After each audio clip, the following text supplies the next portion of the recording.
Hello, welcome to On an Island Vinyl, where we talk about vinyl records that could be left on a deserted island with you, or just records in general that I personally like and would like to share to you. For today's video, we're going to talk about a very special record that I own. There is a really cool backstory to it, and it is also a very rare record.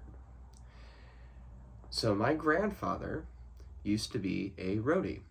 Now, for those of you who don't know what a roadie is, it is someone who travels with the band and helps set up equipment. And back in the early 70s, he used to tour with a band called Cactus.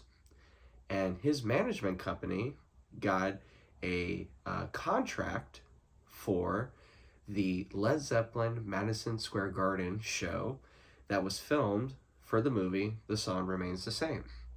He happened to work all 3 days for the pre-setup, during the show, and teardown. During this time, he got to talk to all 4 band members and happened to steal a record from the back dressing room. That record happened to be Led Zeppelin II. And this is a white label promo copy. Now, as you can see here, there is a big missing piece of vinyl here. And that has quite a sad story to it that I will be happy to share a bit later on. But as for now, I'm going to explain how we got the record and also what the record had to go through for me to have it in my hands today. Back when they were filming this in 1970 or 71, my grandfather was setting up the pyrotechnics for the show and just happened to be talking to Robert Plant and Jimmy Page. At the time, he got to talk to them for a little bit, and he has told me that they were very friendly people. One really cool thing about this album is that not a lot were made, right? These white label promos were made for radio stations or friends and family, so there's probably less than about 200, 250 in the world. Now, if you guys are not aware, the Led Zeppelin II press itself that isn't the white label promo has something called the hot mix, or the Robert Ludwig press. And this press was made by Robert Ludwig at Atlantic Studios, and he just happened to give one of the executives his pressing of that record. And the story goes is that the executive gave it to his daughter, who put it on a rinky-dink turntable system, and the record would skip continuously. For this being the hot mix, the basses are amped up, the mics, everything is at 200%, but it's controlled and sounds really, really good. One really interesting thing is that these tend to pop up. There seems to be more than what you would think if they got destroyed or shelved. My best estimate is that there's probably around 5,000 roaming around. It could be more, it could be less, but truthfully, we really don't know the number. Conservative estimates, probably around 2,500 Robert Ludwig presses out there. And this white label promo is part of that exception. And so during this time, they had another producer come in and turn all the mixes down about 50%. So any Led Zeppelin II record that you have is not as hot or loud as the Robert Ludwig press. So that's why it's very desirable. Now back to the concert.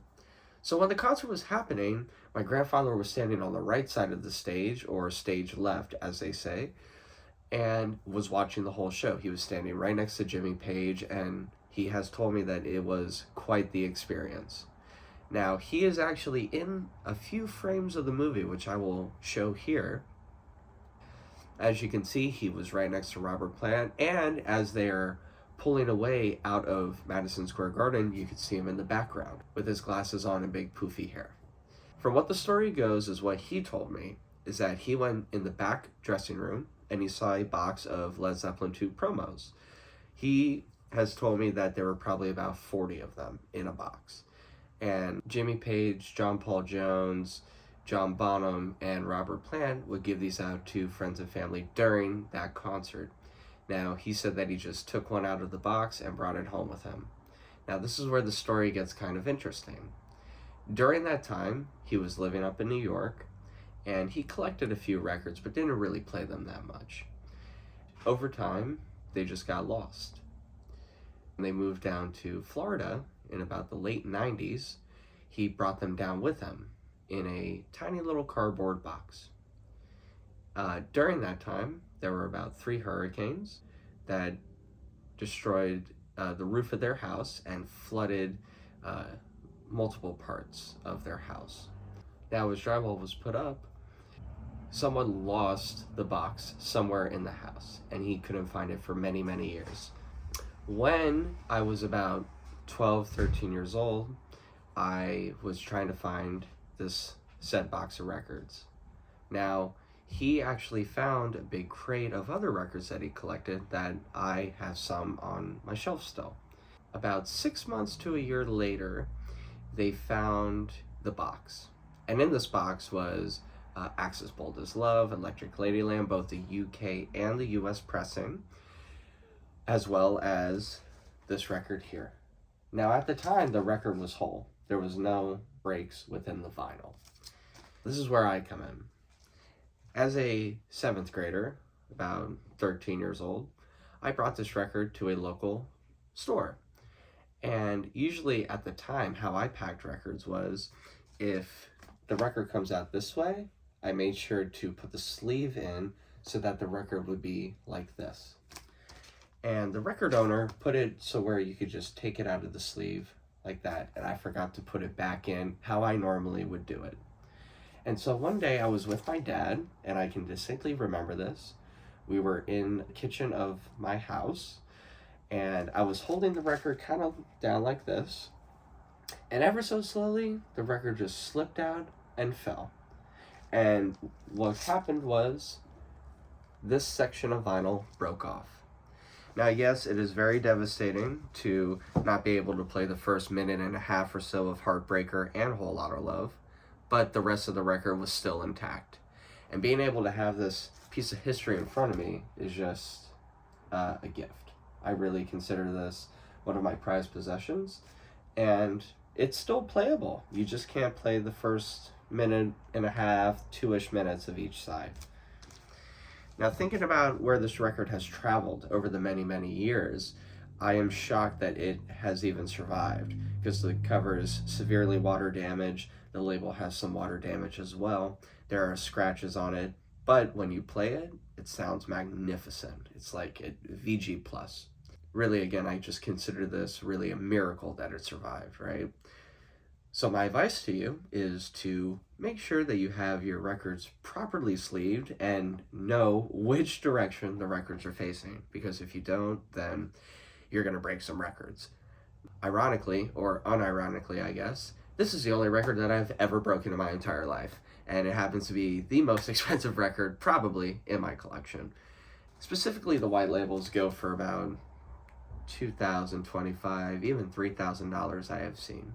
Now, regular Robert Ludwig presses can range from about $200 to about $750 to $1,000 in VG Plus near mint condition.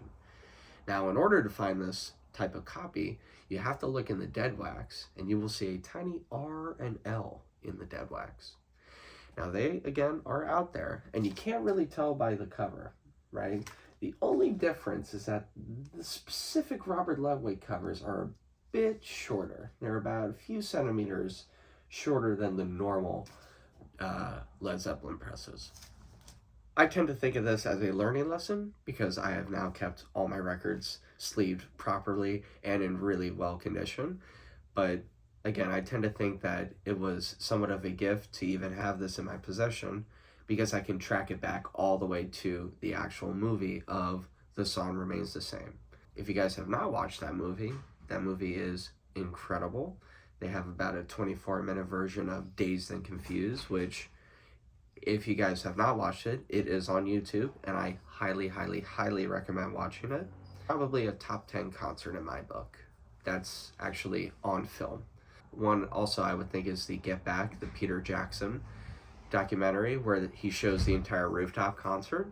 They also released on Spotify all of those songs that they did play on the rooftop. But this is a Led Zeppelin review, not a Beatles review. Those will come later in the future. It is just a remarkable piece of vinyl. It really is. So for Whole Lotta Love, it looks like about half of the song you can't play. And on Heartbreaker, it actually starts right around where Jimmy Page starts doing his solo without any other instruments, which is kind of nice because you could still get the full other part of the song. And again, I tend to think that it's really amazing just to have this in my hands. Right? You see the white label.